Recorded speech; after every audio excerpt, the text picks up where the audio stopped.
All right. And like for the people that are here right now, how many of you think we live on a spinning globe? I I don't know really, because I'd not really given it any consideration. It's just one of those, some people think the Earth's flat, some people think it's round. I didn't really know. And it was only after hearing Ian's presentation that I thought, oh, maybe I should take this a little bit more seriously.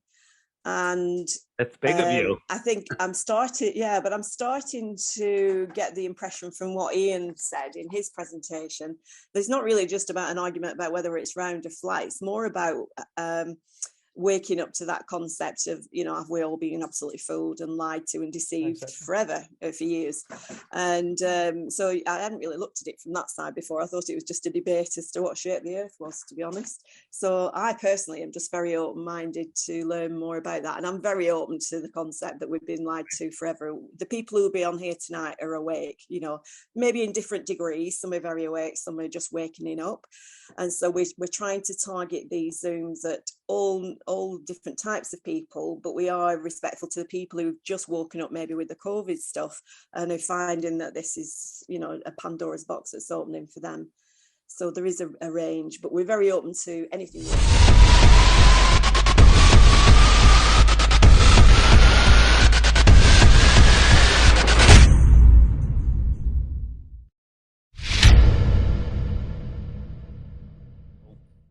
And when there's new people on here that are listening to this, they're going to hear a bunch of arguments and they're going to go, well, why the lie? Why would they go to all this effort to lie? Why the lie? And it's amazing. Hats off to the controllers of this world, because they did a great job. They made this topic taboo where no one even wants to look at it. And the people that foo-foo it are the ones that never looked at it, and they don't know anything about the globe. Right? They don't know anything about either model. What they know about flat Earth is an incorrect model. Somebody say something? Yes. I think somebody wasn't on mute. Maybe Anne-Marie wasn't on mute. No worries. So, just in the background.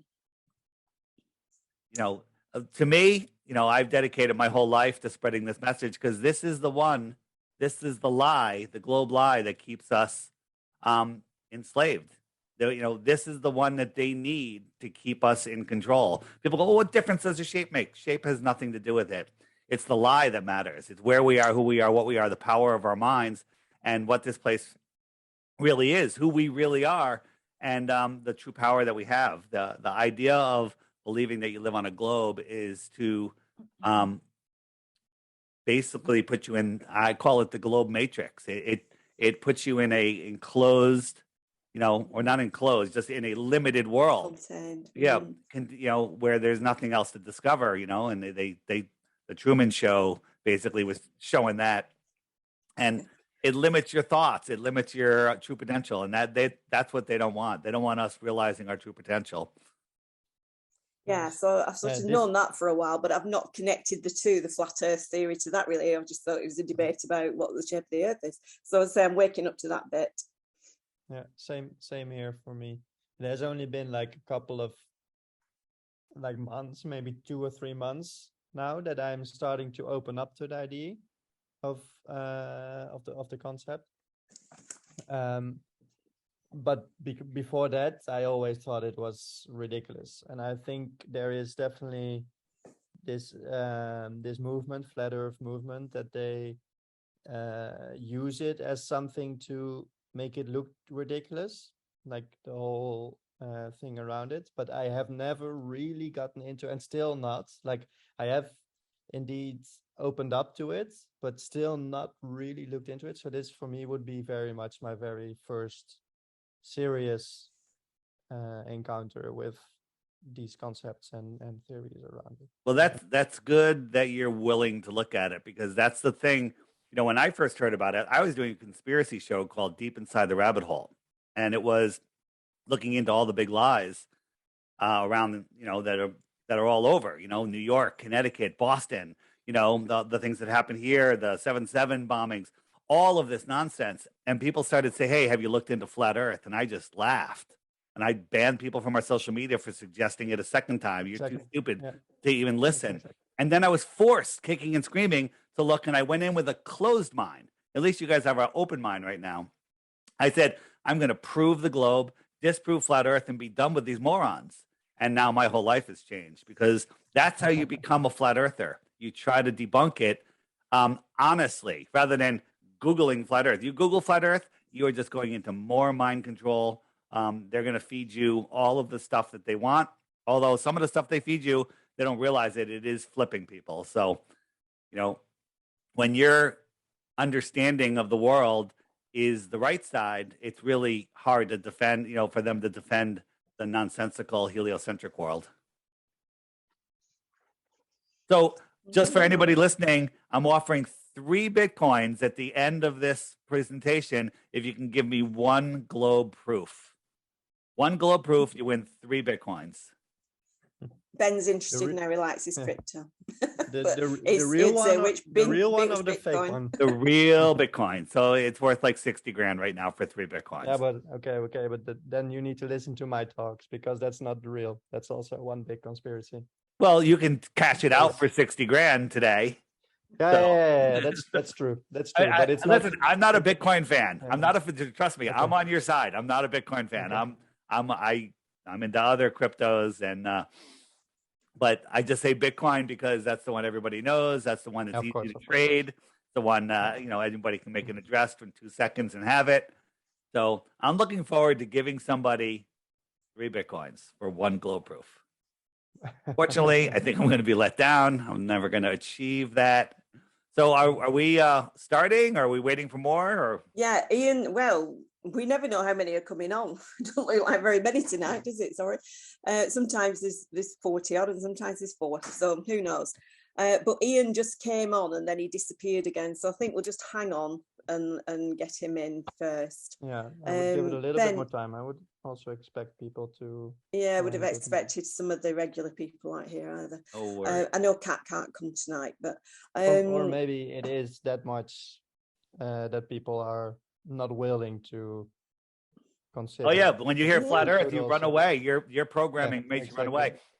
Yeah. I have to tell you guys something though. The both of you that I'm talking to, Ben and Stella, you're already flat earthers. You just haven't said it yet. Okay, you're already flat earthers, but it's so much programming. Your entire worldview is destroyed. But the good thing is that I'm not destroying the foundation of your world. I'm giving you a foundation because you're spinning out of control on a speck of dust flying through an infinite nothingness, which is scientifically impossible.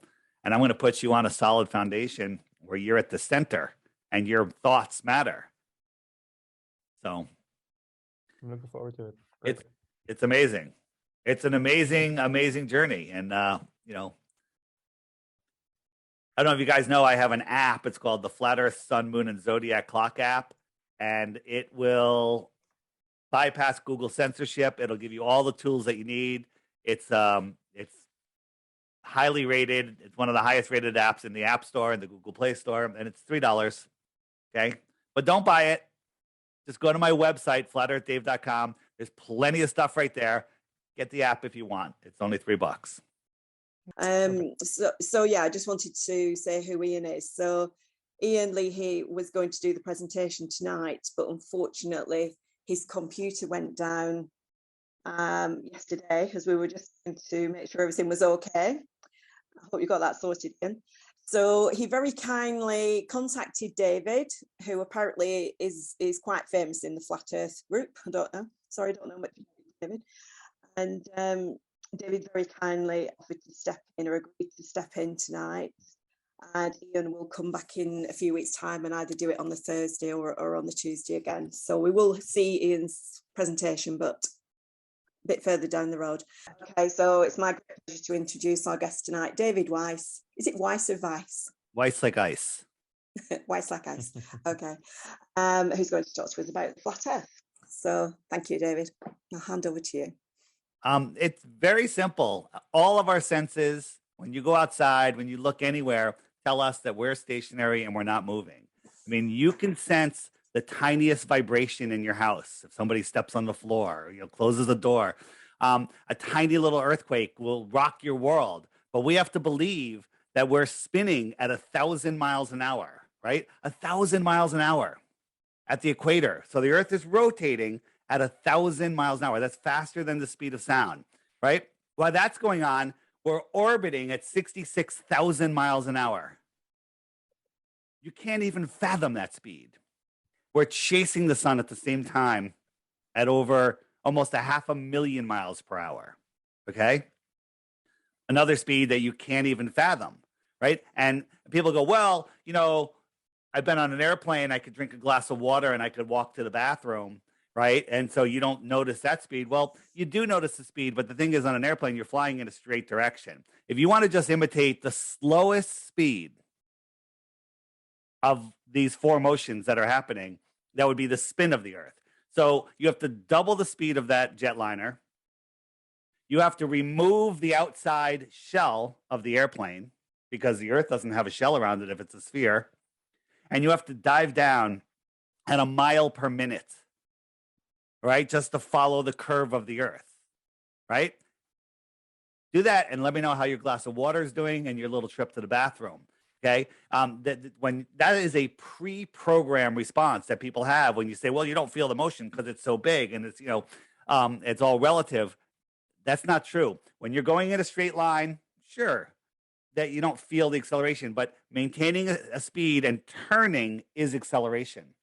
Simple experiment you can do in a car, in your home, get a dinner plate, fill it with water to the edge, and try to move it across the room. Put it on a coaster, on a roller thing, a skateboard, whatever, in a car, and then have that car speed up and slow down, or slow down the tiniest bit, or turn the tiniest bit. What happens to that water, right? They want us to believe that we're going through all these directions at speeds you can't fathom. Here's a little example. This is called the hypersonic sled track. Okay, it's going to go by at Mach 8.6. Can't even see it. Okay, Mach 8.6. You have to believe that this blue marble, a rock with water on the outside and air on the outside, is orbiting around the sun 10 times faster than this. It's also chasing the sun at 100 times faster than this. You can't even fathom this speed, right? And then when we go out in nature, we see things like this. Your common sense tells you this isn't moving.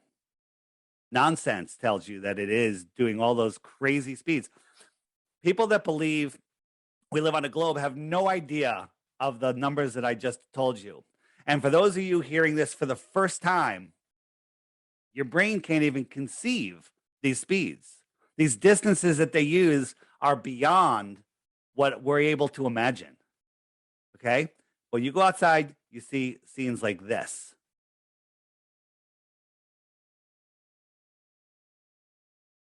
Everything tells you that this is not moving. Now, Neil deGrasse Tyson, I don't know if you guys know who he is. He's the spokesman for science here in America, I think worldwide. He says, because of the spin of the Earth, the centrifugal force makes the water bulge at the equator 14 miles high. But the Earth is so big, you don't notice it. Right? 14-mile high bulge of water. 14 miles high. Okay? An airplane flies about 5 miles high. So if I'm flying from somewhere in the north to South America or South Africa, at what point does my airplane triple its height, just to skim over a hump of water? The answer is that's ridiculous. That doesn't happen. But they want to tell us these things and just people go, oh, that's really cool. That makes sense. Yeah. Right? Where's that hump of water? It's taller than Mount Everest. Where's the best viewing spot of that hump of water? Okay. Once you understand how ridiculous the heliocentric model is, you have to throw out everything you've ever been told, everything, right? But here's the thing. When you, and you guys are in the UK, I'm in America. Here in America, one of the first worksheets kids bring home, and I think it's the same where you are, one of the first worksheets in kindergarten or first grade is the orbits of the sun and the moon and the Earth. Like the moon goes around the Earth and the Earth goes around the sun. That's like one of the first worksheets. They are indoctrinating your children with nonsense. Then they go watch Disney, right? Walt Disney and Werner von Braun, the Nazi scientists who started NASA, are best friends. They're the same. Okay. Then they watch Sesame Street here in America, and they have astronauts on there. And they have all sorts of programming. So you get a kid between, the first 7 years of their life and indoctrinate them with a foundation that we live on a spinning globe flying through infinite space. And all of their cartoons and shows are about space travel and Star Wars and Star Trek and everything else. Well, you've set a foundation for them that they build their whole worldview on. And it's really difficult to get people to let that go. Their egos sometimes say, no. If I admit that, I have to admit my entire life is a lie. And I have to rethink everything. And some people just aren't ready to do that. But once you do, once you understand what this model is, what the heliocentric model is, right? That I was saying earlier before we started recording, that there's two things globe believers have in common. One, they have no idea what their model is.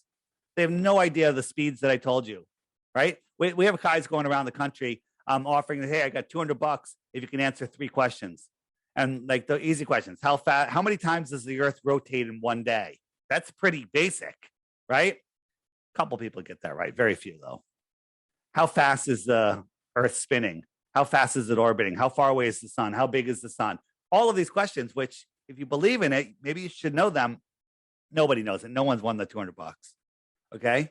And these are basic things, but people believe they live on a ball, but they can't come up with one reason why. Not one. Okay. So at that point, if you can't come up with one reason that you believe something, is that brainwashing, indoctrination? What do you call that? What do you call that? Right? So those are just the simple things. The other thing is, on a ball, we have a physical horizon. So I'll just take this object here, pretend this is a boat. And as I go away, it goes behind the horizon, right? It's disappearing from the bottom up. If we lived on a ball, this would happen, right? And if I zoom in, you still can't see the bottom of the ball because we have a physical horizon right here, right? This is a physical horizon, right? The thing is, we don't have a physical horizon. Our horizon is optical. What do I mean by that, right? No matter where you go, no matter how high you go, the horizon looks like it's at eye level. Okay, it rises to what appears to be eye level. If you're on a ball, the higher you got, the farther you would see, and the lower that horizon would be. Right. So let's just look at optical horizon. So when we look into the distance, the sky meets the ground, and where it meets, not really meeting. We know it's not meeting, but that's where the limits of our vision due to perspective. But if I zoomed in, I could zoom in and I could open up that space and I could see what's behind it, what's in there that's too small to see. So this is something they don't teach in school. The optical, what's the optical limits of your eyes? Wait, I'm losing the phrase. It'll come back. The angular resolution limits of your eyes. When something is too small, like if I had a penny right here, you can see it. But I think a penny at 200 yards away is too small for your eye to see, or maybe it's half a mile, whatever it is. At a certain distance, things get smaller and smaller. This is pretty big, but as it goes away, it gets smaller and smaller and smaller. And eventually it gets so small, your eye can't resolve it. So here's a boat. There's no boat here. So we're zooming in. And as we zoom in, we're just increasing the angular size. And look, there's a boat. There's a boat. I'm going to zoom all the way in on this boat. You see these little waves in the foreground here? The waves way in the foreground will block the boat, just like my finger can block the boat, right? And it's disappearing from the bottom up. Now, someone that believes they live on a globe would say, well, it disappeared because it went over the curve. But as I showed you with a physical ball, that's a physical horizon. You can't zoom in and bring it back. When people say, well, that boat's not really that far away, it's not a good example. So, well, let's look. On a globe, 24,901 miles around, another fact that globe believers don't know, that's the size of your globe. There is a formula, an accurate formula, that will tell you the curvature at a certain distance. And that formula is literally at 3 miles, there's a 6-foot drop at 3 miles.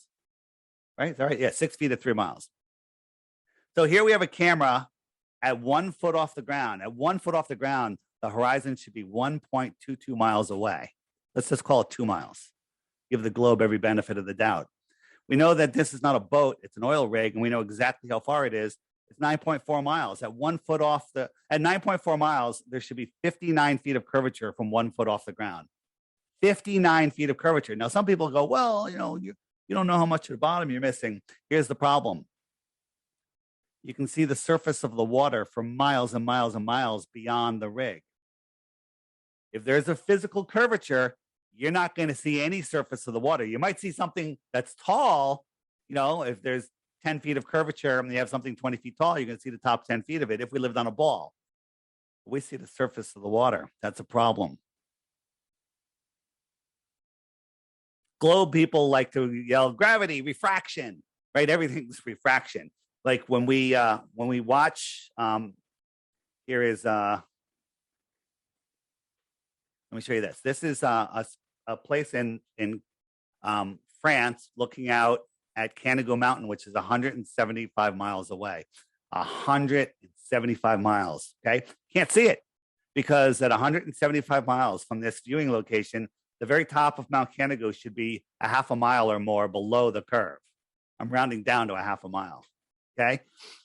Now, you don't see me right now. You see the light that's bouncing off of me. I can prove that if I made my room completely dark, you wouldn't see me, right? There's no light coming off of me. So the Mount Canigou isn't a light, but the sun lights up Mount Canigou, and that's how we see it. You can't see things at night when there's no light. You can see them when there is a light. So the sun is lighting up Mount Canigou. That's reflecting off, trying to travel 175 miles, and it can't because there's too much thickness of the atmosphere. And so you can't see it. However, the sun is brighter than the reflected mountain. The light that I'm looking at is brighter than the light that's bouncing off of me. And twice a year, when the sun lines up with Mount Canigou, it backlights it and you can see it. Here's the whole mountain. The very top of this mountain should be a half a mile below a physical curve, but it's not. It's right there. Only twice a year you can see this. Okay? Now, the globers will say, well, the mountain is below the curve. The sun is already set, and it's magically refracting up and stopping at eye level. And all of this water in front is also refracting up and going less up. And everything just lines up and pretends. The globe is trying to fool you, thinking it's flat. Everything it does lines up perfectly with a flat Earth, or the Earth is flat. So this is a problem. We see too far. Okay. So real quick, I'm going to just go into what flat Earth is and what it isn't. And then maybe we can, you guys can ask some questions.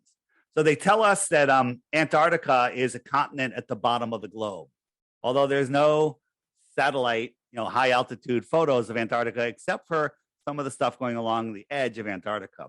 But everything in the middle is just a cartoon. Okay. And so that's weird. Why are they doing that?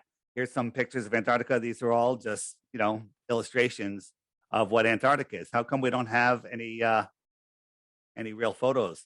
So large bodies of water at rest lay flat. I showed you that in the images earlier. We know that from life experience. And a container of water needs a large body of water at rest needs a container. Take away the container and you have no body of water. You want to take a bath? Great. Get rid of the bathtub. Well, your water's gone. A pond, lower one end of the pond below the surface of the water is going to flow away. A lake is a bigger pond. The world's oceans are a giant pond. That's all they are. Well, what's containing the water? Well, Antarctica is containing the water. Antarctica is the shoreline that surrounds our world. One thing they tell us is Antarctica is the highest land on Earth. That is true. They give us a little bit of truth. Well, this land is higher than our pond, than our water. It's the container of our water, right? Does this land connect all the way around? Maybe there's just more land beyond it. What's out here in this outer area, right? This pink line here is 60 degrees south, 1,000 or more miles away from Antarctica. You can't even see Antarctica from here. No one is allowed to independently explore beyond that line. Why is that, right? In the 1940s and 50s, they started exploring Antarctica. The world's at war, fighting for resources, fighting for territory. And Admiral Byrd goes out there and goes, there's land bigger than the United States filled with resources. Uranium, coal, oil, everything. No people, no animals, no wildlife, nothing. It's just resources. And the UN goes, Antarctic Treaty, 12 countries sign on immediately. Now all the major countries in the world have signed on. Nobody can independently explore Antarctica, right? You go, well, I can go to Antarctica. There's trips there, and they cost, they're out of most people's price range. They're $10,000, $20,000, $50,000, and they take you from Santiago. So they tell you right here. Now this little peninsula here is bigger than some countries. Don't be fooled, right? So they take you to this island here and they tell you that's Antarctica, and no one's allowed to go explore. Even if they let you explore, walking from the tip of this to here. That's 1,000 miles. You're not going anywhere. You're not seeing anything, right? This is what they show you. Nobody's allowed to explore out here, right? People go, well, show me the ice wall. Okay, here's the ice wall. Okay, the ice wall, it's not a wall like the Game of Thrones. It's the shoreline of our ocean. This is the shoreline of the outer lands that we believe, that we call Antarctica, okay? When people say, show me the ice wall, that this is what they've indoctrinated you to think flat Earth is. When in reality, this is what flat Earth is. Here's just the shoreline of our ocean. Okay. This map was in all libraries, all schools. The Gleason's map. It's a navigation map. It's the one that the UN uses as their logo. This is the most accurate map of the world, in my opinion. People go, well, it's just a projection of the globe. Here's a question for you. The map was in 18 something, right? How in the 1800s did they make an accurate model of the globe, right? According to our history, we're in horses and buggies and whatnot, and then project it into a flat Earth map. They took our map and wrapped it around the globe. They took our map and wrapped it around the globe. And they flip it upside down and tell us that that it's the other way around. Okay? They tell us it's the other way around. They tell us that, this is just a projection of the globe. They took our map, wrapped it around the globe. This is Antarctica, and they brought it all down and said, this is Antarctica right here, not out here. Okay. Here's a map that was found in Hawaii, a Japanese map, supposedly in some Buddhist temple, and it shows all of these other land masses out here. Look at this. This is our known land masses. What are these? What are these? Other worlds, if you will. Okay, hidden from us. Maybe when we go to Antarctica, we go from here, this little island right here, and that's it. That's it. And they tell you this is Antarctica. Look at this. This is bigger than the United States. Okay, United States is what, 3,500 miles wide or 2,500? It's twice that. This is like 5,000 miles. They're not letting you go anywhere. You pull up here, they tell you it's Antarctica. You have no other choice just to believe. Right? there's so many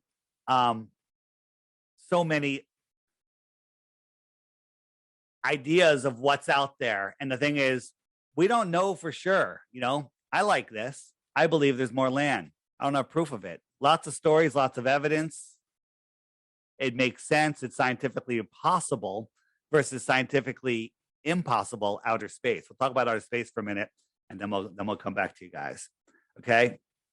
So what if the world was like this? Here we are. Here's our pond. The sun goes around, right? And then there's other ponds across. This is thousands of miles. Okay. Thousands of miles. Right? Interesting. Here at one of our major airports, this is the Dallas International Airport. This is TSA. They got a flat Earth map and they're guarding the outer lands. Weird, right? Strange. Flat Earth map. So let's just talk about space for a moment. So they tell us, do you guys want to take a guess how close the closest star is? Anybody?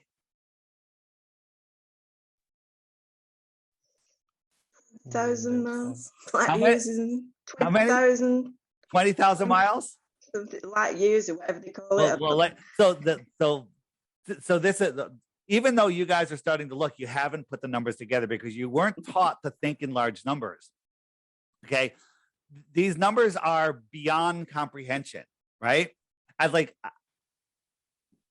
to show you what a trillion is. They're talking quadrillion, sextillion. I don't even know what's beyond that. Numbers that are magnitudes farther. Our closest star is 4.5 light years away. The distance light allegedly travels in 4.5 years. 4.5 years. That's 25 trillion miles, rounding off. Okay, 25 trillion miles. Doesn't sound that far. The US is $70 trillion in debt. How far is 25 trillion miles? Okay, if you were traveling at a mile per second, that's pretty fast. How long would it take you to go 1 trillion miles? Well, 1 trillion seconds. How long is 1 trillion seconds? Anyone want to take a guess? If you guess it within a week, you win a Bitcoin, a fake Bitcoin, but it's real. Come on, take a guess. Without Googling. Come on. How long is 1 trillion seconds? Guess. You 2,000 years. 2,000 years. Very close, very close. 31,000 years. Oh, okay. Nice 31,000 years. Now let that sink in for a second. You're traveling at a mile per second, which is faster than anyone's ever gone. You go 31,000 years and you're 1/25th of the way to the closest star, where the other ones are magnitudes farther. Okay? Mm-hmm. Magnitudes farther. That makes no sense. Okay? Right? So they tell us our sun, oops. And I lost my sun. All right. All right. They tell us our sun is gigantic and we're tiny next to it. So if the sun was one of those big yoga balls, the Earth would be like a BB or a small marble, right? You with me? Right? So why doesn't the sun look so gigantic? Because it's so far away. You guys know how far away the sun is? 93 million miles. Well, that's closer than 1 trillion miles, but it's still far. Okay. So if you went out at noon in the middle of the summer and the sun was moved, so it's 1 mile over your head, it would fill your entire sky, right? The entire sky would be the sun. You with me? Drawing up a little picture for you. And then we move the sun 90, it's right there filling the whole sky. We move it 93 million miles away. It's now the size of a coin held at arm's length. It reduced from the entire sky to the size of a coin. What happens if I double that distance? How much smaller does it get? A lot smaller. Half the size? I say more. What if we 8 times the distance? 8 times as far. Could you see it? I say absolutely not. Let's be safe. 8 times the distance of the sun is 1 light hour, because the sun's eight light minutes away, they tell us. So at a light hour, 8 times 8, 64, a light hour. Well, let's make it 48 times farther than that, 2 light days away. Absolutely impossible. You could not see it. Okay? Well, I can't move the sun that far away to prove it, but let's take something that NASA tells us. NASA tells us Polaris, our North Star, is 48 times bigger than the sun. So if it's 48 times bigger, let's make it 48 times farther than the ridiculous distance I just made the sun. That's about 100 days. So 100 light days away, less than a third of a year, a light year. There's no way you can see Polaris because we scaled it. You know, they tell us that the sun is 400 times bigger than the moon and 400 times farther, and they look like they're the same size, or they're the same size. Okay, but we'll listen to NASA. Okay, so putting Polaris at that ridiculous distance, provably, scientifically provably, that we can't see it. The angular size is too small. The light intensity is going to get weaker and weaker, but they don't tell us it's 100 light days away or even a light year away. They tell us it's 433 light years away. Okay? It's absolutely laughable. The way they get away with this is people aren't taught these numbers. They're not taught to memorize them. They're not required for passing the class. And they're just told to believe. And then they're filled with fantasy, with all these space movies. And people, well, you think that we're the only life out there, and we're brainwashed to believe, oh, that's really egocentric of you to think in all of the universe that we're the only life. Well, you know what? I bought into that. That's a good thought. But what if the universe isn't set up like that, right? What if the universe is set up differently? Space, right? We live on a rock. Wait, let's talk about space. Once upon a time, nothing exploded and became everything. That's a cool story, right? Right? Once upon a time, nothing exploded and became everything, right? And then all of the rocks started coalescing into rocky balls, and somehow all of the gases started collapsing on each other. And they became these giant balls that burst into flames, nuclear furnaces, because there was so much gas that it compressed and turned into a nuclear furnace. And it left a void, a vacuum in between. In between all of the stars and all of the rocky balls, there's a void, a vacuum, no pressure.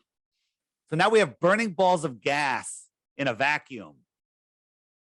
And the gravity from the gas is holding on to all of the planets and making them work in perfect order, where they repeat their motions all the time. This is nonsense. This is absolute insanity. Okay? To believe this. You guys know about what's called the 3-body problem? So in science, they've been trying to model the solar system, and they can take the world's best supercomputer and say, okay, I got a sun, it's got this much mass, I got a little planet, I'm gonna put it in orbit, and it's got this much mass, and the computer will tell you where it's going to be for eons. It knows where it's going to be in an hour, in a week, in a month, in a year, in 1,000 years, and it's perfect. They add one more body to that program, another moon or another Earth, and it goes into absolute chaos mode. They can't figure out what it's going to do next. The world's best supercomputers cannot figure out what's going to happen next. It just goes and goes. They can figure out what's going to happen like a very short period, but it goes all over the place. But we have, they're telling us now that Jupiter has like 80 moons. Okay? The sun holding on to Mercury and Venus and Earth and Mars and Saturn and Jupiter and Neptune and Pluto, and they all going around. And even when we have alignments where all of their gravities would be in a line, nothing ever changes. It's a perfect order, right? We're corkscrewing through space, as I showed you before, And then a year from now, if you go out tonight and take a picture of the stars, and a year from now, same night, same time, same place, take a picture, every star will be in the exact same place, even though we traveled 4.5 billion miles from where we were last year. Another number you can't even fathom, 1 billion. Billion seconds is 31 years. Okay? You guys flat earthers yet? Getting there. You don't have to be a flat earther, by the way. Be a globe denier. Because guess what? Yeah, we don't know exactly. what this place is. Exactly. We don't know what this place is. It's a horizontal plane. Absolutely. A topographical horizontal level plane. And we could explain a lot of things.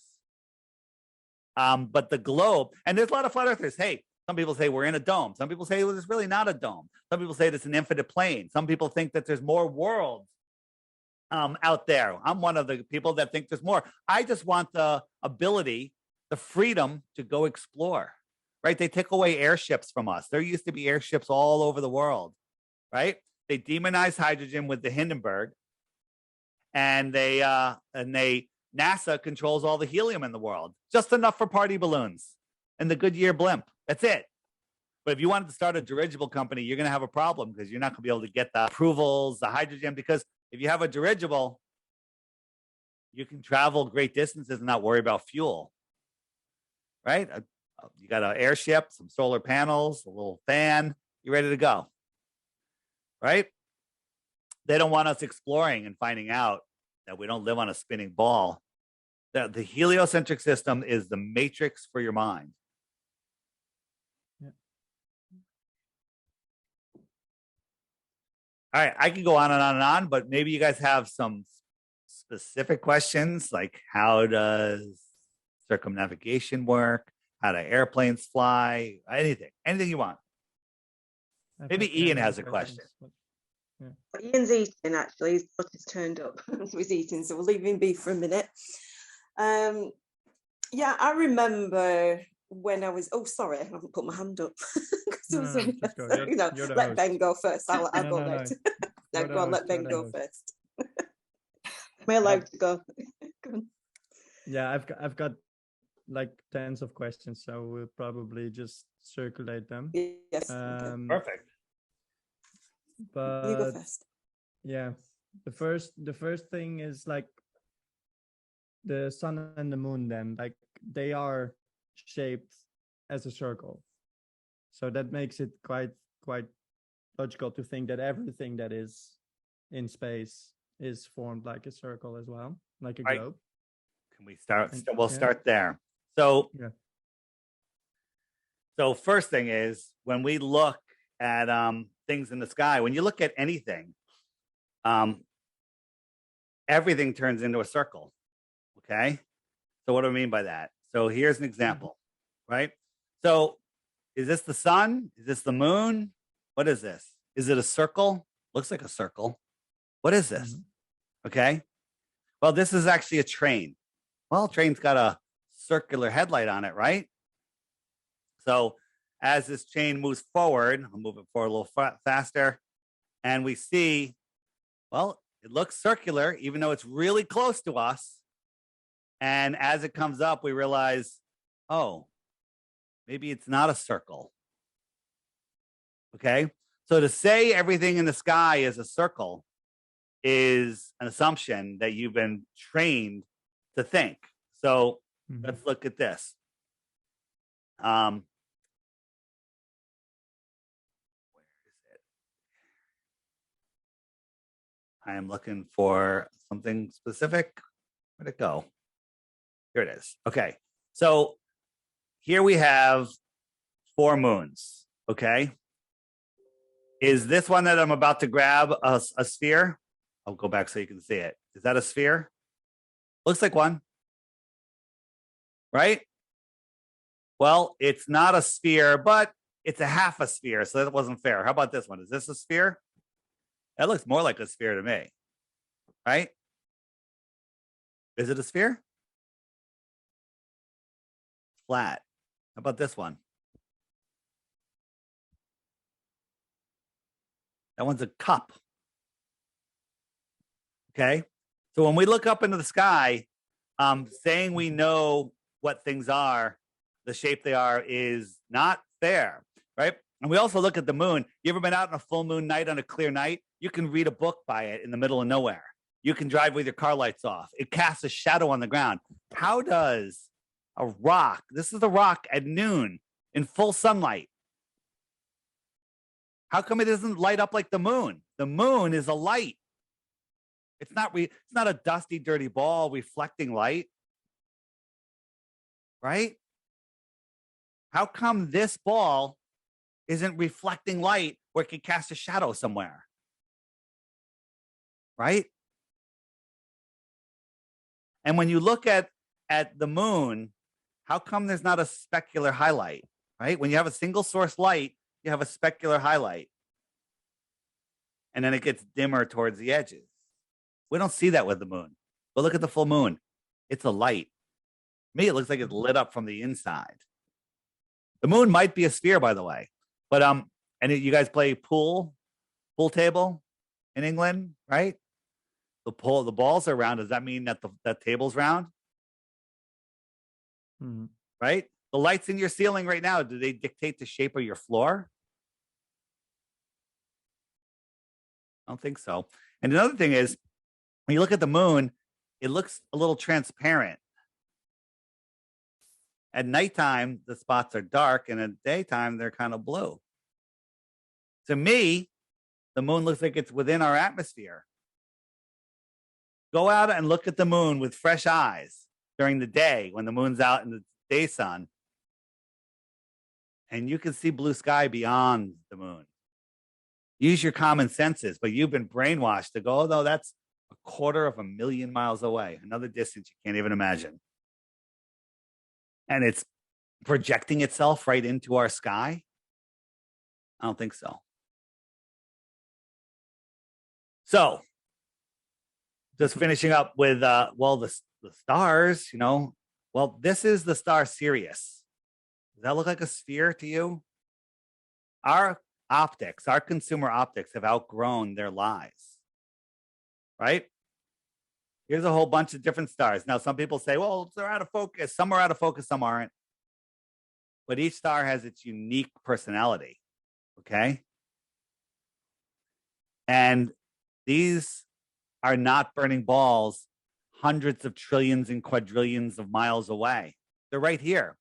If a star was the distance they tell us, or a fraction of the distance, our super zoom cameras wouldn't make a difference. We'd zoom in and it would still be a tiny dot. There's no way. I'm 30 miles from New York City. I could see New York City over the water. I zoom in, I could barely get any detail on the buildings. I have a P1000 super zoom camera. But then I look at the moon, I could zoom in and fill up the whole thing and see incredible detail. Does that mean that the moon that I'm seeing is closer to New York City? Sounds weird. The heliocentric model makes no sense. I don't think the moon and the stars and the sun that we see are actual physical bodies. This is one you can see with your naked eye. It kind of looks like that, but you zoom in on it. This is the star Capella. That look like a burning sphere, right?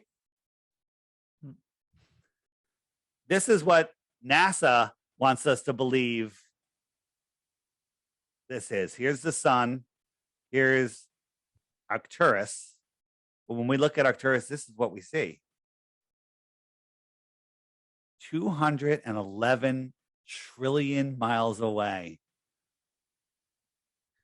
You can't fathom 1 trillion miles. I can't fathom 1 trillion miles. 211 trillion miles away. NASA shows us this. Reality shows us this. Absolute insanity. Nice. Thank you. And one other thing, this is not a star. Kind of looks like some of the stars, right? This is on a ceiling, and this guy looks out, and he's got there's a tub of water. and the sun is reflecting on that and reflecting on the ceiling. Kind of looks like what we're seeing up there. Puddles, basins. Yeah. So you want to know what the moon actually is? Me too. Mm-hmm. I don't know. Okay. But I don't know. People go, well, if the earth is flat, where's your model? Explain the whole universe, right? An example Jaron from Jaronism uses, he says, grow up, you're happy with your family and everything, and then your mom passes away and you're going through her stuff and you find adoption papers. Shows that Jaron was adopted. Right? And so he shows his friends and goes, look, I'm adopted. He goes, well, who are your real parents? He's like, I don't know. He goes, well, then I don't believe you. Right? We're just figuring this place out.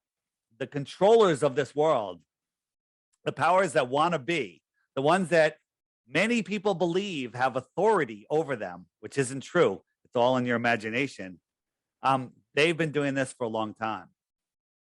All right. Did I answer that question? Yeah, beautifully. Thank you. I'll pass it on to Bethany, I think. Do you want a question, David? Do you want to continue with something else? Now let's just circulate the questions. Good. Ask another question. I'm going to just step off camera for 1 second. Okay. So listen. Bethany, then would you like to go next?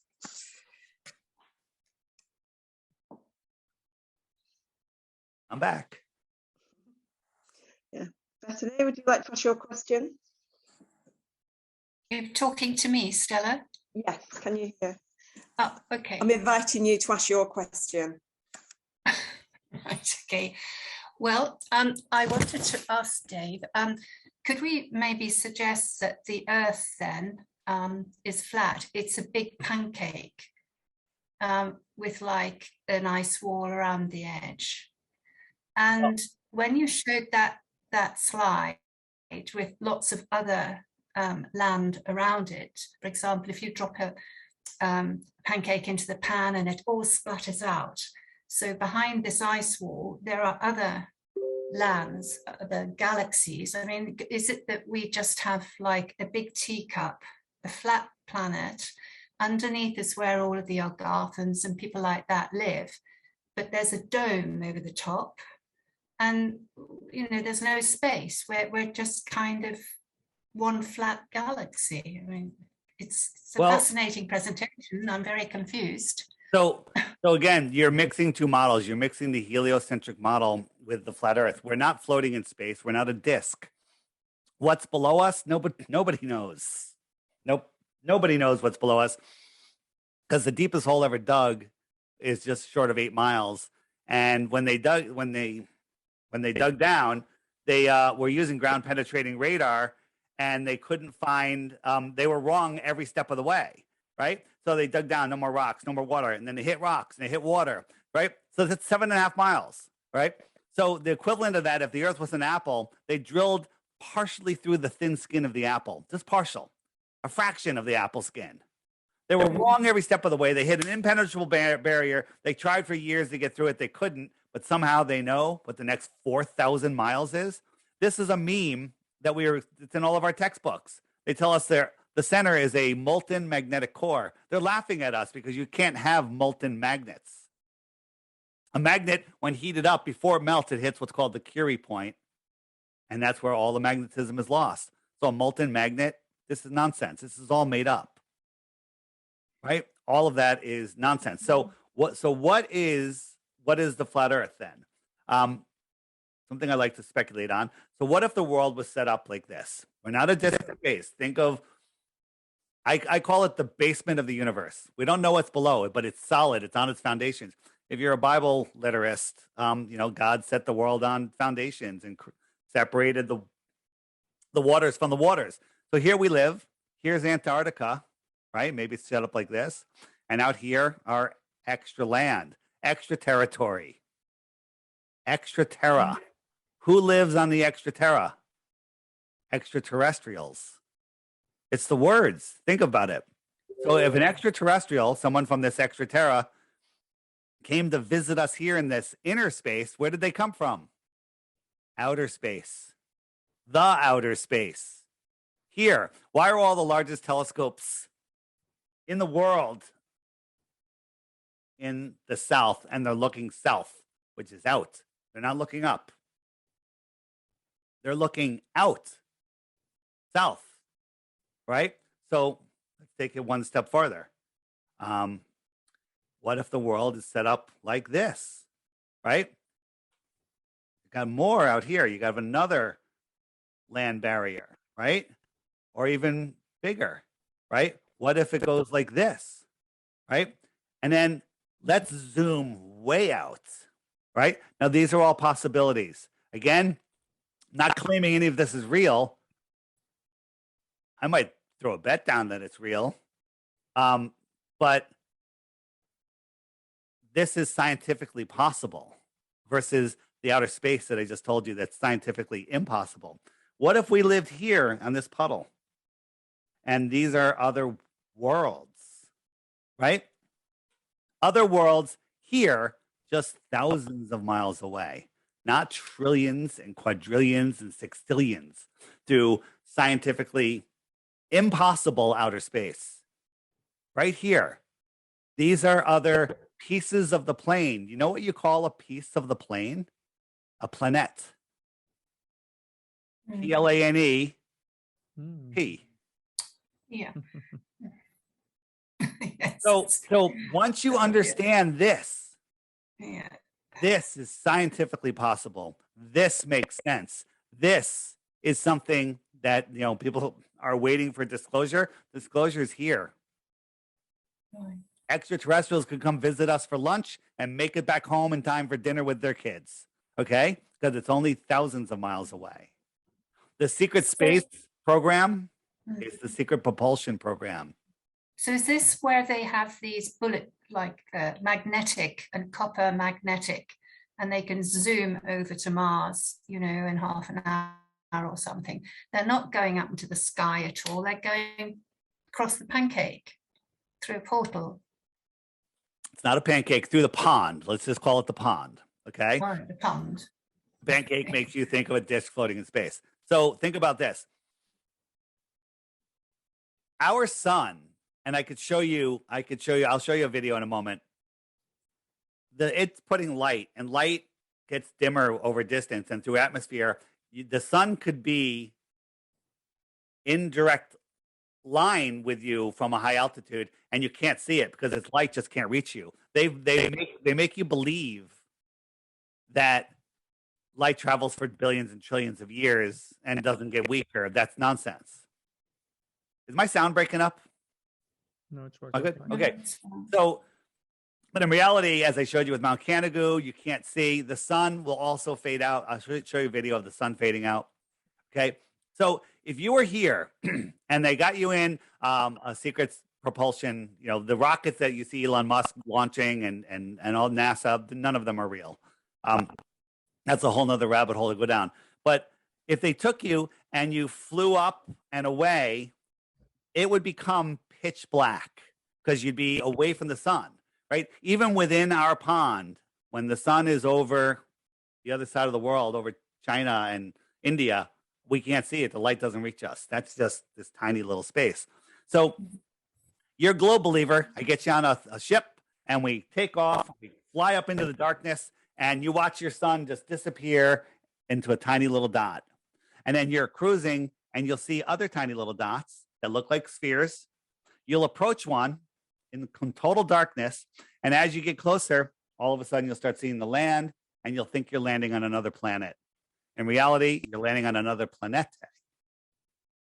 Right. So a globe believer could travel, in theory, to another one of these locations and believe they went from one globe to another. And then they go, well, Mars is 25 trillion million miles away or whatever it is.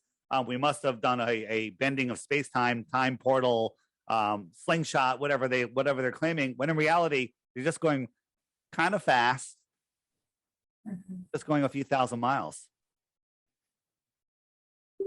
Yeah. So that visual behind you, could we say that that's a galaxy? So if you got beyond that galaxy, you'd find another galaxy. What is a galaxy? A galaxy is a made up thing. This is just ponds.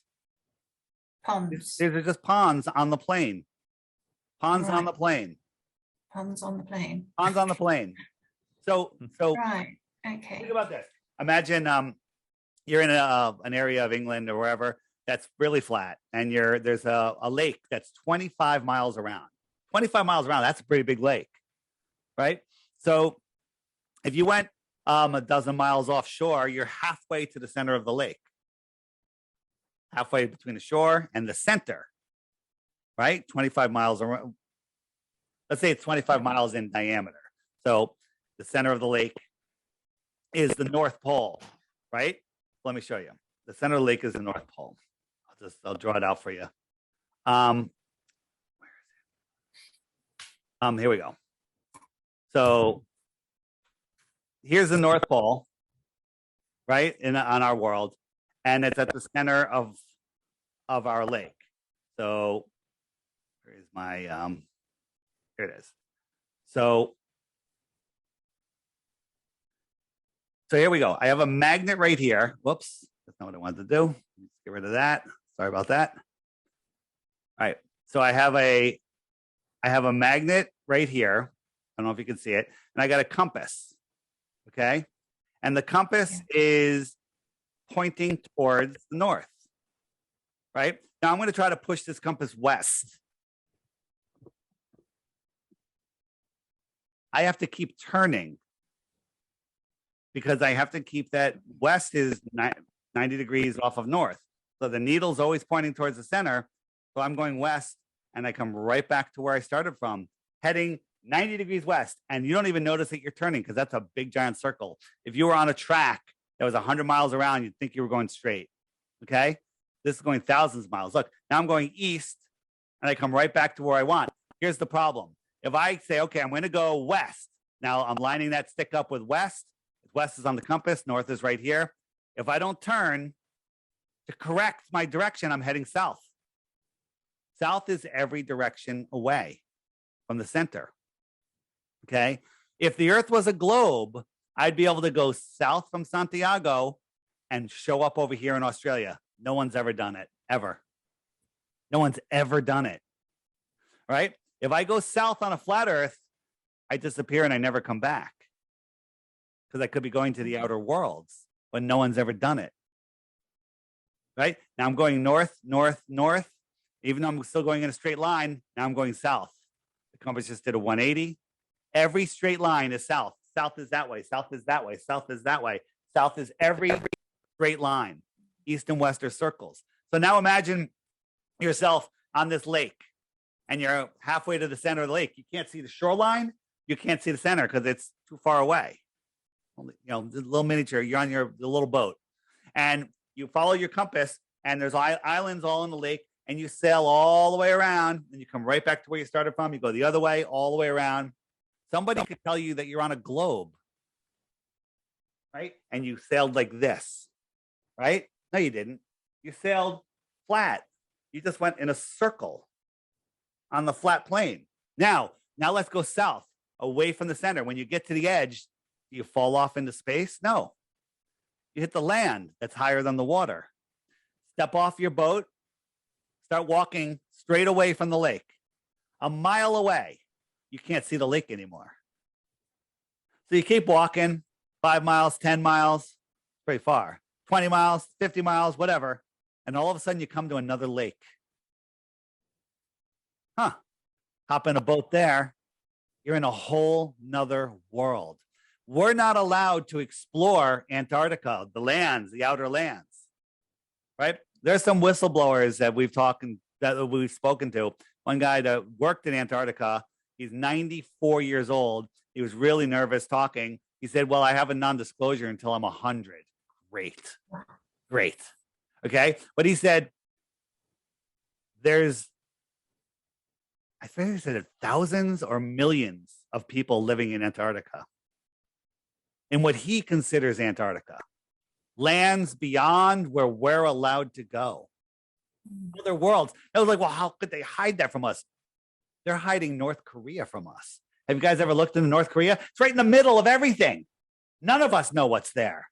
There's buildings there bigger than the World Trade Towers, okay, that were built 100 years ago or more. Okay. What's up with that? Right. Another hidden world right in the middle of our world. In the middle. But they're able to keep us out of there. Antarctica, dark, cold, at least at the beginning. We don't know. There was years ago when I was not a flat earther and I was like Nibiru and all this crazy stuff. One of the webcams in Antarctica, it showed another big body coming by, whether it was a sun, a moon, a planet, but this big body went by in the hazy sky. And in my mind, that could have been two ponds next to each other. And so, we're on the pond here, right? And I'm here in Antarctica, and there's another pond over here. Well, that sun came around. It came around, and you were close enough to see it. That makes perfect sense. Yes, I've heard that some people are saying they've often seen two suns. Is that feasible? Well, I believe that the sun that we see is not the actual sun. What do I mean by that? Okay. I believe that the sun that we see is projected into our sky from the source, which is beyond it, which is maybe above it, within the firmament, beyond the firmament. I couldn't tell you, but that's where the source is. So let me show you a quick little experiment I did. This is what I call my sky sheet. Now I have a flashlight, which actually is a square, but looks like a circle here. It's on the other side of this sheet. It's like 10 feet away. Looks like a sun. Looks really good. I was very impressed that it looked like a sun. And now I got my girlfriend Paige. I said, where do you see the sun?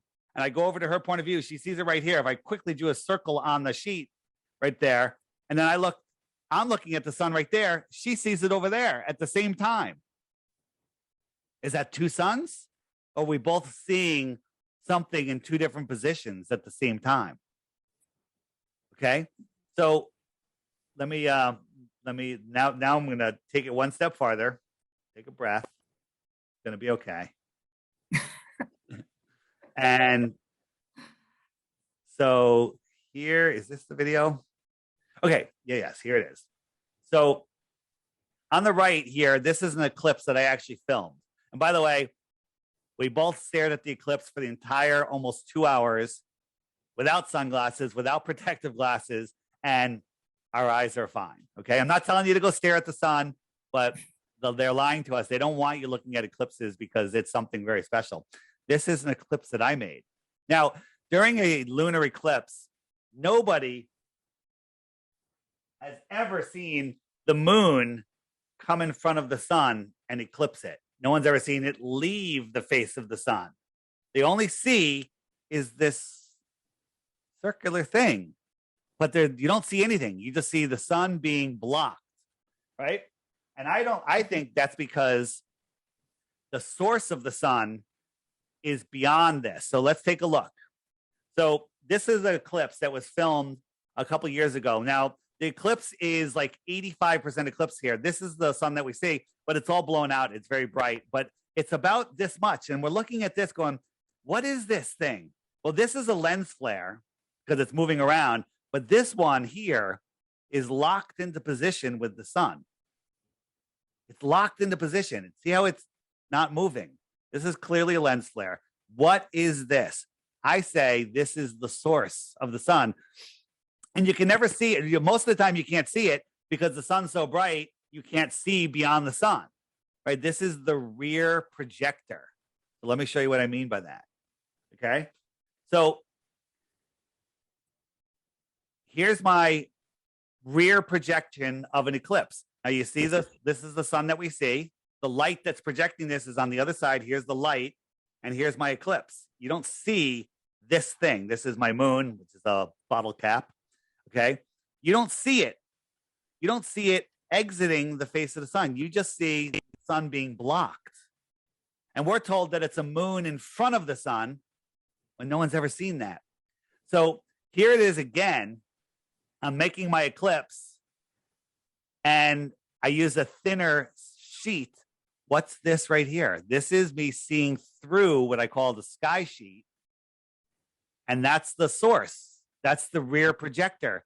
Compare that to the actual eclipse. It's the same thing.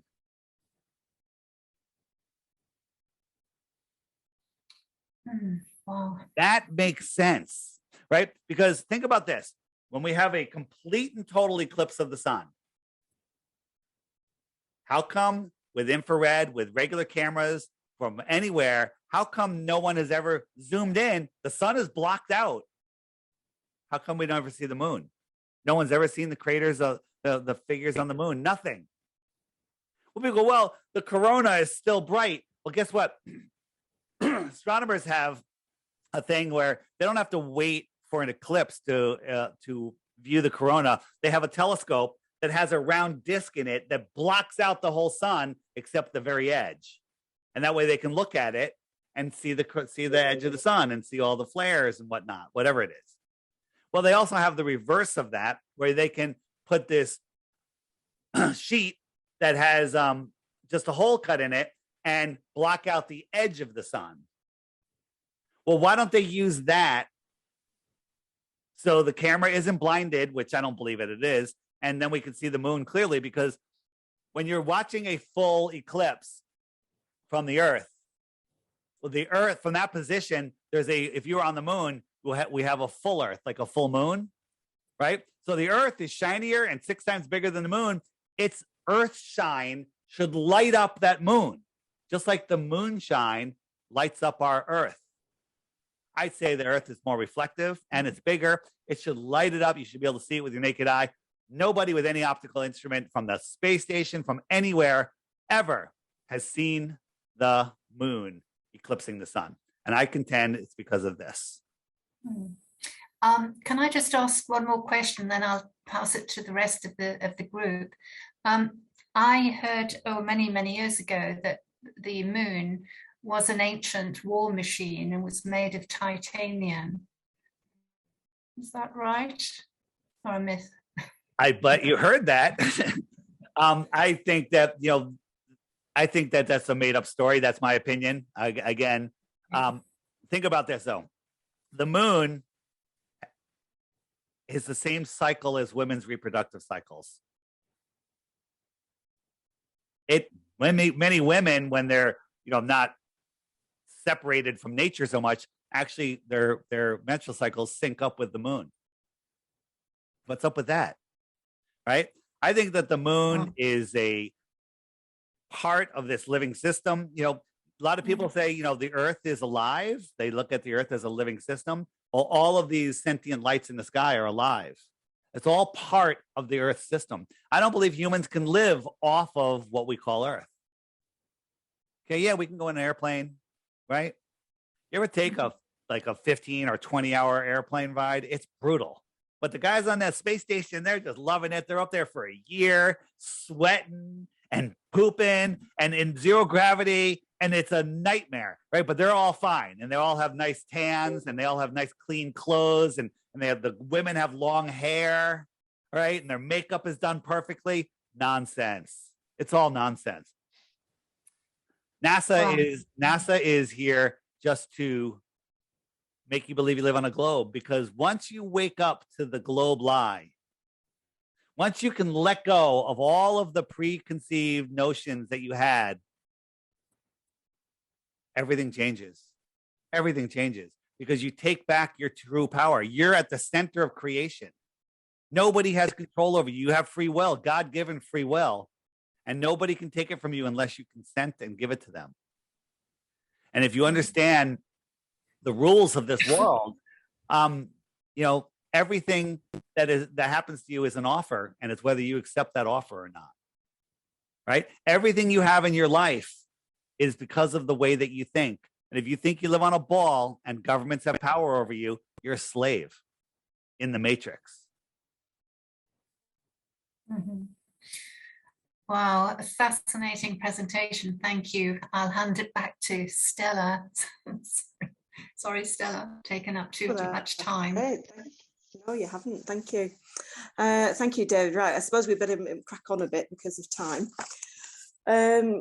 Yeah, I've always wondered, about some of those numbers, and I've never even stopped to contemplate what they all mean. It's just like, oh, those are huge numbers, light years, whatever distances. And one of the things I always thought is, well, how can they see them with telescopes and things? And they're saying this, they're looking at them. And if you can see that distance with a telescope or whatever equipment they use to look at other planets and things, then why can't they look that distance on the Earth? Now, I know last time when Ian was talking, he said there's a camera now that goes 600 miles. And so he was saying, about the curvature of the Earth, that if you can see a distance of 600 miles, you shouldn't be able to see, like you said about the mountain range, you shouldn't be able to see it because at 100 miles. Of the Earth. So I think, yeah, there's over a mile. At 100 miles, there's over a mile of curvature. A mile of curvature. Good. So it should be really down, a few miles down below the horizon. So presumably technology is going to catch up if it's allowed to be, to be distributed out there. It's going to catch up, isn't it? And this will come to fruition, I suppose.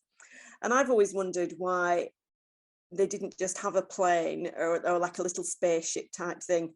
Instead of aeroplanes that go flying from England to Australia, why don't they just go up out of the orbit of the Earth, wait for Australia to come round and then drop down onto Australia? And I always thought, well, is that not better than chasing around, to the other side of the world?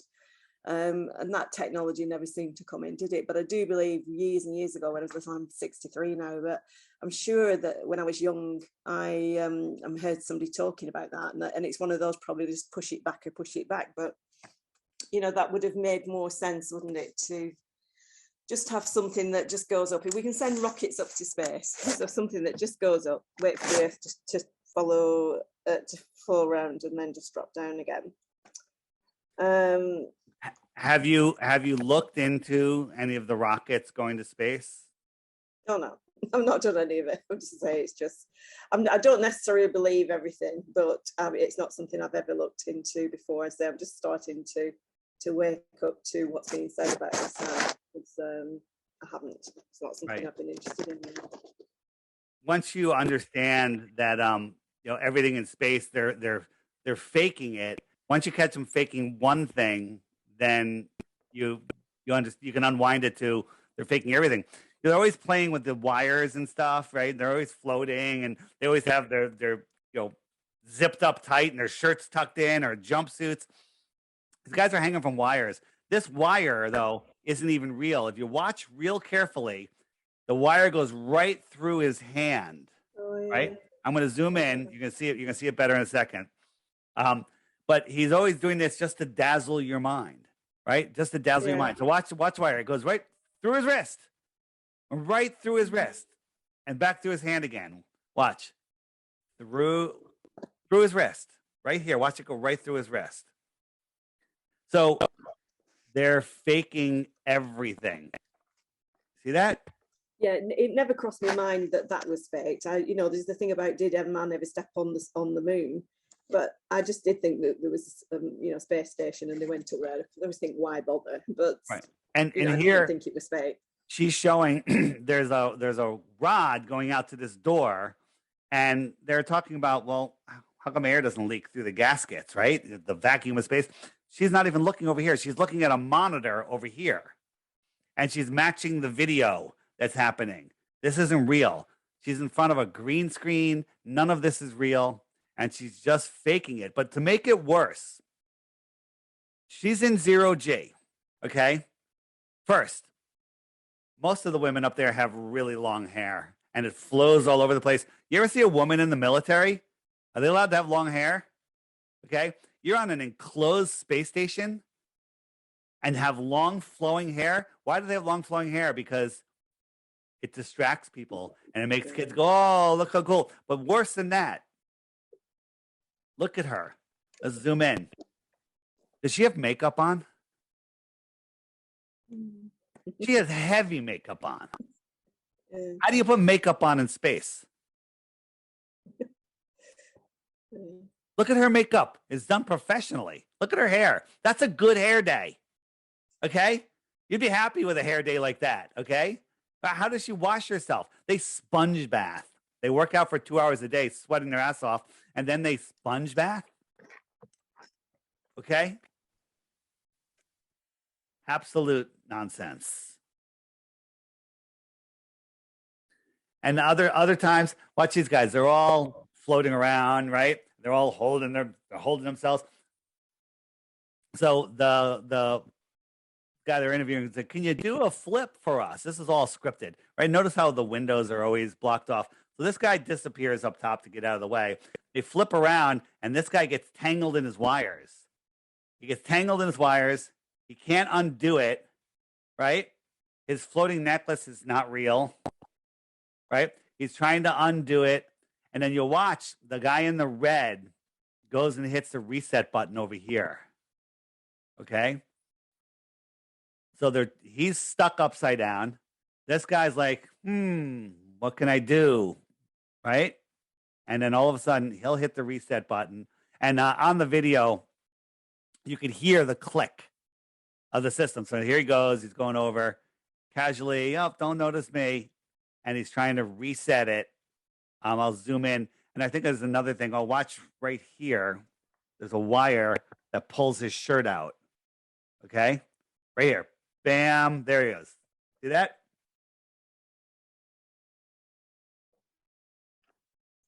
Yeah. I think Right? Ian showed one on his where you can see the wire still attached. Oh, absolutely.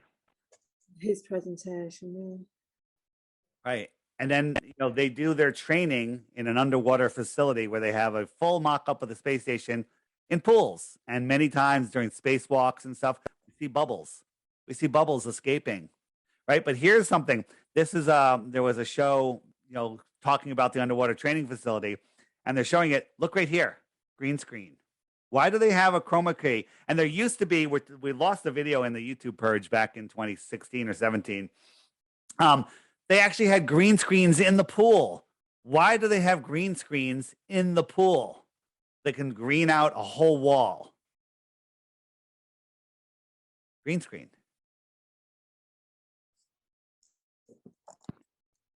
Right?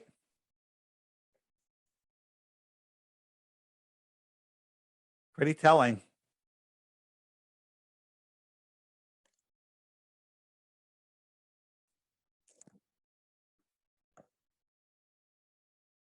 So why do they, I can understand why they'd want to say we're on a globe. It's like you can't go anywhere. You're contained here. Don't even try and go anywhere. You just can't get it off. But why would they say it's spinning? Is that just about, to fool us with the science of gravity and so on? But why all the nonsense about the spinning and everything? Well, it has to spin. Otherwise, the sun is going around us, and they can't have that. They don't need us at the center. And so the entire heliocentric system is a satanic system. It has all sorts of, everything adds up to 666 in it. The distances, the speeds, it's absolutely ridiculous. And they want us to feel insignificant. They want us to think that we're an insignificant speck floating through an infinite universe in a godless or at best distant God universe. When in fact, we're at the center of creation. We're powerful spiritual beings, and that they don't want us living to our full potential. They tell us in school we only use 10% of our brains. That's ridiculous. And we only use 2% of our DNA. The rest is junk DNA. Okay? Nonsense. Nonsense. It's all, we are divinely created. We have amazing powers, and they've hidden that from us. They've hidden it all from us. Here's a scene where they switch cameras. Look at this is the dragon. It's upright to the horizon. And then when they switch cameras, it's sideways to the horizon. Oh, yeah. Do they do that on purpose, or are they really just that stupid? Right? I think we are. And this guy, he dropped his thing. He dropped it. Well, why didn't it just float? Why did he have to catch it? He dropped it and he caught it. Oops. Must be a pocket of gravity. That's what they claim. It's a pocket of gravity. And how about this? Does this door look like it could stop the vacuum of space from sucking the air out of the space station. Look at this. It looks like a tortilla. Here's the thing. People that defend space never looked. They watched movies, Gravity, right? I think Tom Cruise is supposedly going to space to film his next movie now. I can't wait to see that one. It's probably going to be better than anything NASA puts out. What about that man who jumped from space? You remember a few years back, he went up higher and higher and higher and then jumped out of something. What was he in a balloon or something? And he jumped out. Do you know what I mean? Was he Swiss or something? The Red Bull space jump with Felix Baumgartner, right? It sounds like it? Yeah, we all watched it on our tellies. Yeah. So this is it. And here's the curve of the Earth, right? But they filmed it twice before the televised one. And they didn't have fisheye lenses. They didn't have GoPros and everything was flat. So then they did it with the GoPro. But if we looked and zoomed in and we looked at the rivers and the mountains and stuff. This is all New Mexico. I think New Mexico. This is all New Mexico, which is one small state in the United States. But it looks like it's covering a quarter of the Earth. This is a fisheye lens. Okay? And Felix, if we take that picture, whenever you see a curve, you have to continue the curve. How big is the Earth, right? This is just a fisheye lens, right? And here's Felix getting in with the stationary camera behind him. And we have the horizon on the Earth here. And then at 127,000 feet, same camera, the horizon's still at the same level. Remember, we talked about that before. The higher you go, the lower the horizon should be, right? Mm-hmm. The horizon should have dropped like this, right?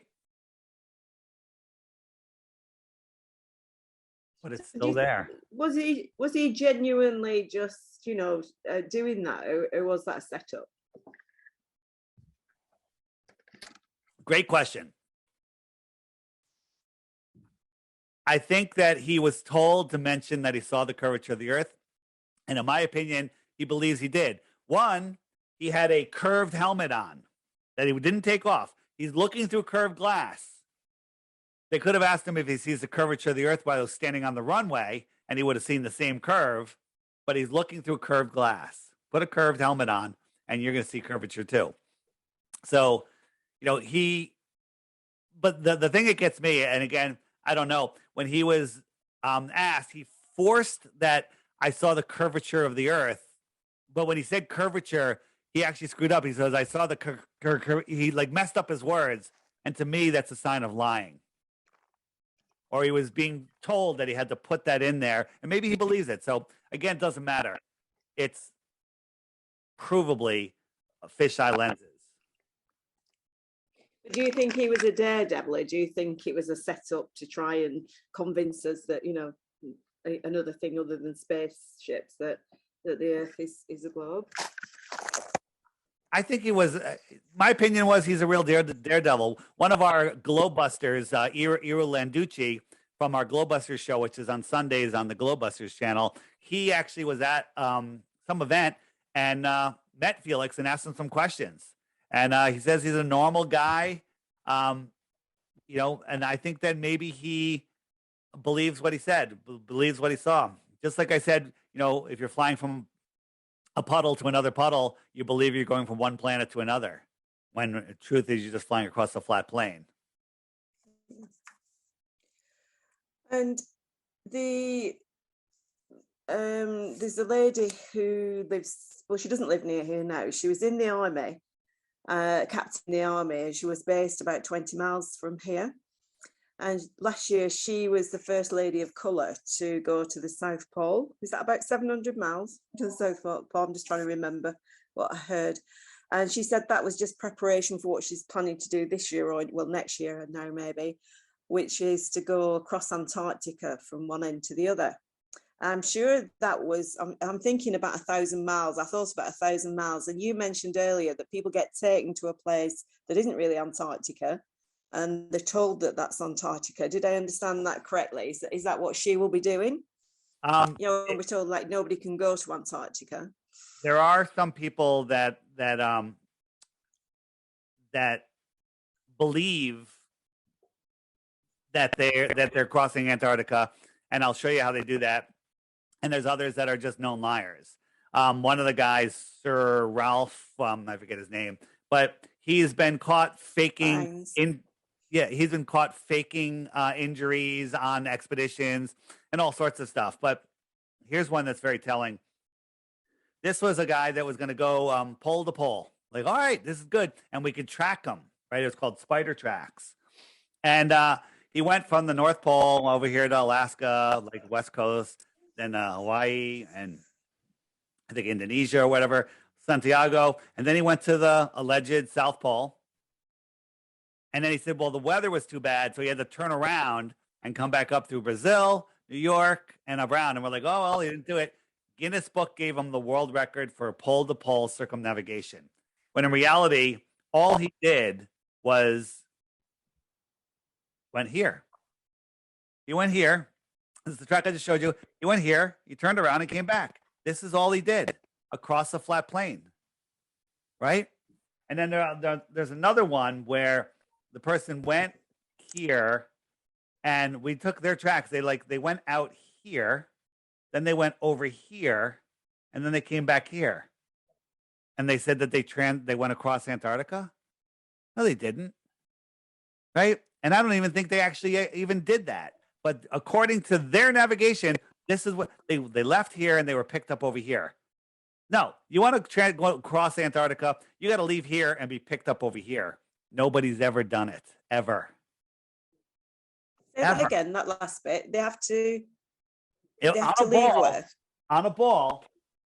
Yeah. On a ball, you have to leave Santiago, cross Antarctica, and come over to Australia. No one's ever done it. Can you not just go from coast to coast on Antarctica, though?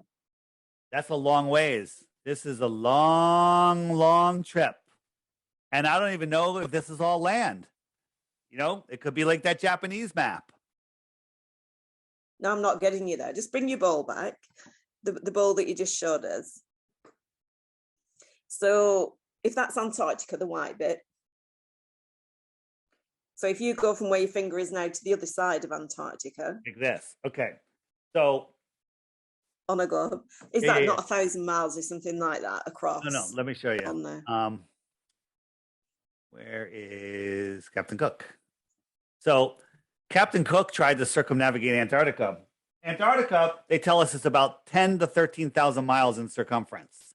So that's a nice trip, 10 to 13,000 miles. Captain Cook tried it, took him 3.5 years. They went over 68,000 miles, over 60,000 miles. 60,000 miles to go around Antarctica. The equator, which is here, is only 24,000 miles around. This,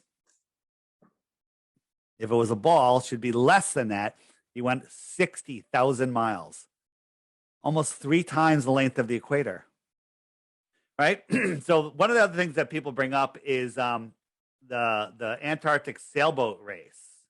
Oh, here's the one I want to show you. This is the woman. She went here to here to here and back, and said that she crossed Antarctica. Makes no sense. Nonsense. So there's this Antarctic sailboat race, and on their website, so they go around Antarctica, far away from Antarctica, like 50 degrees south, and it takes them like a month. And they're following GPS. I don't believe these sailors know that they're not on a ball. And if they're going from point to point to point, and then if you do the math, they're averaging about 3 miles per hour. Well, have you ever looked at these boats? These boats do 3 miles an hour while they're tied to the dock. These boats go 20, 30 miles an hour. Okay, these are the fastest sailboats in the world in really windy conditions. But according to the Globe, they're only going 3 miles an hour. This year, this is one of the legs. They went here, around here, right? Not even back to here. 32,000 miles. Wait a minute. All the way around the equator is 24,000 miles. How does this little trip add up to 32,000 miles? They're admitting, I don't know if they know it, but they're showing us that it's not a globe. But people are just too dumb to care, too dumb to look, too dumb to notice.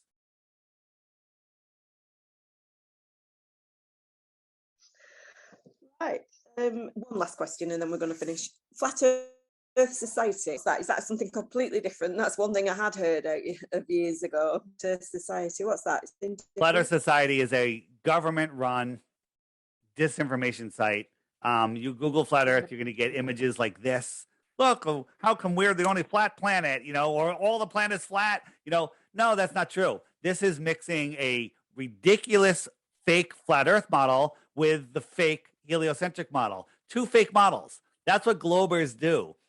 They mix a incorrect flat Earth model. If flat Earth was supposedly what globe believers think it is, I would laugh at it too because it's ridiculous. This isn't flat Earth. I showed you what flat Earth is. Okay, Flat Earth Society comes up first in Google searches. When you Google Flat Earth images, all of those images are from the Flat Earth Society. Okay, and that's it. So Flat Earth, it has a little bit of truth and a lot of nonsense. Easy to find. Obama himself said, like when he was president, I think in 6 different times in speeches, he said, we don't have time for a meeting of the Flat Earth Society because he wants you to go there. Mm. And he threw out, like one time he was doing this big solar array, and he's standing in front of the solar array. It's huge field of solar panels. He goes, this solar panels across this flat plane. Why did he throw that in there for? And then later he throws out, we don't have time for a meeting of the Flat Earth Association, the Flat Earth Society. If you want to learn about flat Earth, do not Google flat Earth. You're just going to get fed state-run nonsense. My app, the Flat Earth Sun, Moon, and Zodiac Clock app, is the best way. It's $3, but you don't even need to get it. Just go to my website, flatearthdave.com, and take the crash course there. Okay? Take the crash course. So flatearthdave.com. Flatearthdave.com. That's where you find everything. And what's the app? It's called the Flat Earth Sun, Moon, and Zodiac Clock app. Just go to flatearthdave.com. The link is there. Yep. Okay? Flatearthdave.com. And it shows you how the sun and the moon work, how the sun laps the moon once every 28 days, how the stars lap the sun once a year, and how the sun moves through the zodiacs.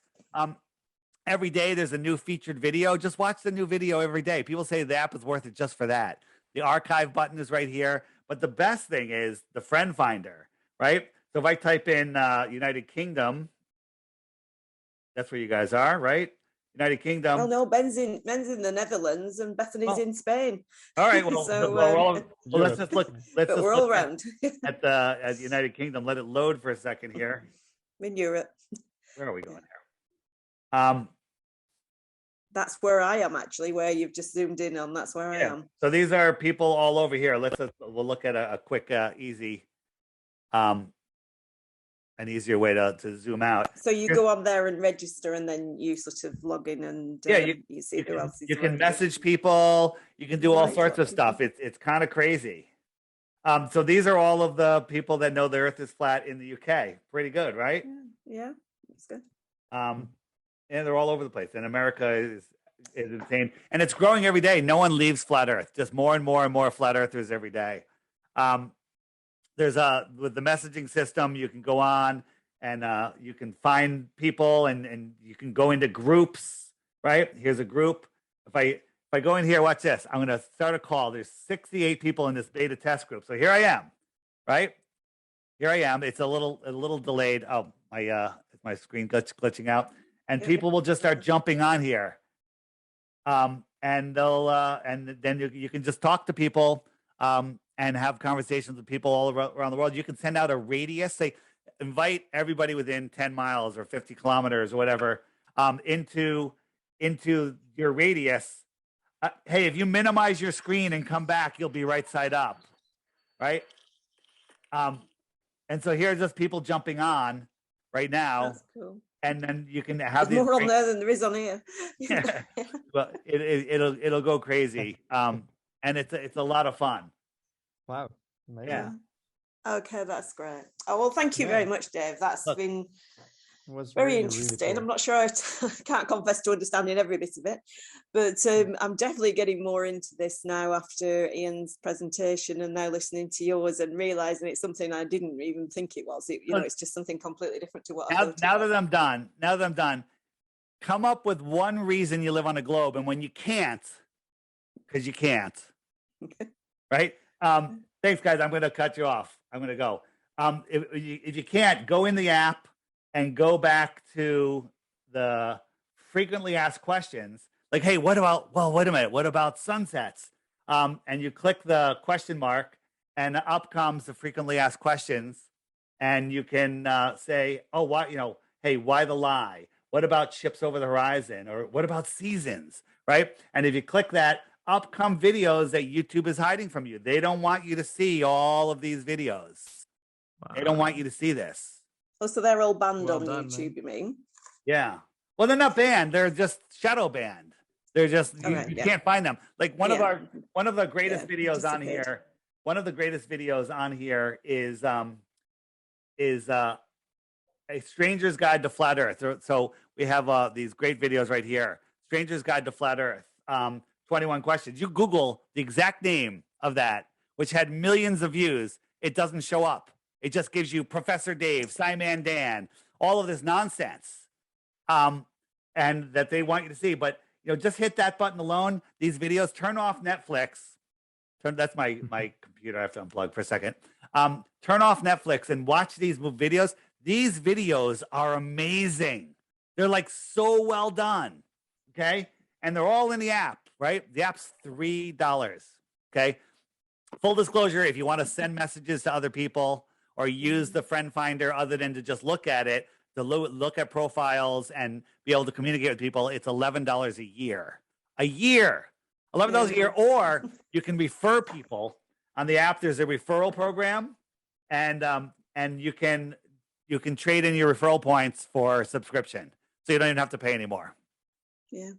Is it possible to have this on a laptop, Dave? Unfortunately, it's only on smartphones and iPads and tablets because it's a mobile device. But for you, just go to flatearthdave.com and go scroll down to the crash course and watch those videos there. Okay? And that's good. And by the way, they're going to be more entertaining, more fun, more uplifting. Look, a new user just joined. They're going to be more fun than anything you could watch on Netflix or anywhere else. You're going to watch it and you're going to be like, wow. And then you're going to watch it. I don't watch Netflix now. I don't think you do.